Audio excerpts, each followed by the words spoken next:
Hello everyone, start करते हैं आज की वीडियो को। और आज की वीडियो में हम बात करने वाले हैं बिहार की चुनावों के बारे में। बिहार के चुनावों की शुरुआत जिस प्रकार से हुई, उसमें सबसे बड़ा एक जो मीडिया के तौर पर देखा जाए या सोशल मीडिया पे आपने एक पार्टी को देखा होगा, वो जन स्वराज पार्टी थी। और जन स्वराज पार्टी जिस प्रकार से वहां पर कैंपेन कर रही थी, चाहे ऑनलाइन कैंपेन हो, चाहे डोर टू डोर कैंपेन हो, तो कहीं ना कहीं थर्ड फ्रंट की आशा हमें लगाई जा रही थी कि थर्ड फ्रंट वहां पर निकल कर आएगा। और लेकिन जैसे जैसे चुनाव नजदीक आया, चीजें नजदीक आई, तो जो लोगों के अंदर जो रुझान था जन स्वराज पार्टी को लेकर, या जिस प्रकार से उन्होंने जन स्वराज पार्टी को समर्थन देने की बात कही थी, वो कहीं ना कहीं फेड होते हुए दिखा।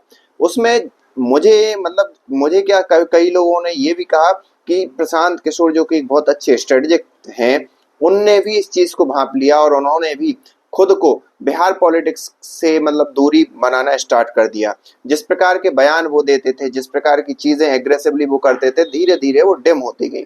लेकिन इसका एक नजरिया ये भी है कि जब चुनाव नजदीक आ गया, वोटिंग के दिन नजदीक आ गए, तो सीधी सी बात है, कोई भी पार्टी इतना पैसा क्यों खर्च करेगा सोशल मीडिया पर या किसी भी प्रकार के न्यूज पोर्टल के कैंपेन पर।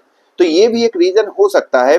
लेकिन जब जैसे अगर आप देखो कि चुनाव की जो जिम्मेदारी है प्रशांत किशोर लेने से बच रहे हैं, और एक कि उनको कहीं ना कहीं आहट आ गई है, या एक प्रकार की थोड़ी शंका हो गई है कि वो जनस्वराज पार्टी को उतनी सीटें नहीं जिता सकते।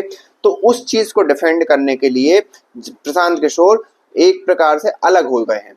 उसके कुछ कारण ये भी रहे कि कई जो जनस्वराज पार्टी के जो टिकट जिनको टिकट दे दिया था, वो उम्मीदवार बाद में जाके बीजेपी को ज्वाइन हो गए। उसके अलग अलग कारण रहते हैं, जो भी कारण रहे हों उस पे ना तो कारण किसी को वास्तविकता में मालूम होते हैं, लेकिन उससे भी हो सकता है प्रशांत किशोर को थोड़ा धक्का लगा हो कि जिस प्रकार की राजनीति और जिस प्रकार की स्ट्रेटजी उन्होंने बनाई थी, वो स्ट्रेटजी वहां पर काम करने वाली है या नहीं। अगर हम बात करें बची हुई दो पार्टियों की, एक प्रकार से दो पार्टी कह लें, या एनडीए का गठबंधन कर लें, या यूपीए का गठबंधन कह लें, या इंडिया अलायंस कह लें, जो भी कह लें, या महागठबंधन कह लें, तो मुख्यतः वहां पर दो पार्टियां हैं। एक तो जेडीयू जो कि एनडीए गठबंधन बीजेपी के साथ लड़ रही है, आरजेडी जो कि कांग्रेस के साथ लड़ रही है।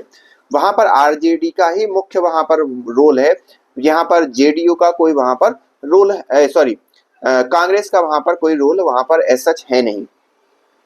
इन दोनों पार्टियों का थोड़ा लग रहा है कि जैसे पिछले चुनावों में हुआ था कि इन तीनों पार्टी बीजेपी, जेडीयू और आरजेडी, क्योंकि बीजेपी और जेडीयू लास्ट समय भी साथ में लड़े थे, बाद में फिर वो आरजेडी के साथ उन्होंने हाथ मिला लिया। लेकिन इस बार इस प्रकार की कोई आशंका नहीं है।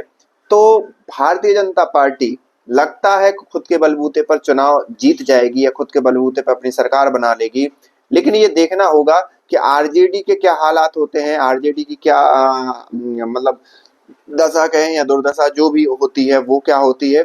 साथ ही साथ नीतीश कुमार अगले मुख्यमंत्री, भावी मुख्यमंत्री होने वाले हैं कि नहीं। अभी उनके नाम पर चुनाव तो लड़ लिया है, लेकिन नीतीश कुमार एक ऐसे नेता हैं जो भारतीय जनता पार्टी को जीवित रखे हुए हैं बिहार की पॉलिटिक्स में। अभी तक की राजनीति और राजनीतिक विशेषज्ञों का तो यही कहना है। अगले 5 साल में अगर भारतीय जनता पार्टी जीत जाती है या नहीं भी जीतती, जो भी है, तो उसमें अगले 5 साल में भारतीय जनता पार्टी क्या उसमें बदलाव करेगी, ये तो आगे देखने वाला वक्त ही बताएगा। लेकिन आगे आने वाला वक्त ही बताएगा। लेकिन अभी हाल फिलहाल में नीतीश कुमार ही उनके चेहरा हैं और वही रहने वाले हैं। जो भी होगा 14 नवंबर को हमें उन सब चीजों के बारे में मालूम हो जाएगा। लेकिन यहाँ पर जो जन स्वराज ने एक प्रकार से खुद को डिम किया, खुद को एक प्रकार से मार्केट से एक प्रकार से शांत हो गई जन स्वराज, या जन स्वराज के जो नेता हैं, जो पुरोधा हैं, या जो नाविक कह सकते हैं, जो जन स्वराज पार्टी को लेकर चल रहे हैं, प्रशांत किशोर का इस प्रकार से शांत हो जाना भी समझ में नहीं आता। आपके क्या विचार हैं, आप हमें कमेंट करके बताइए। अगर आप बिहार पॉलिटिक्स से रिलेटेड हैं या बिहार से बिलोंग करते हैं तो मिलते हैं नेक्स्ट वीडियो में। तब तक के लिए थैंक यू।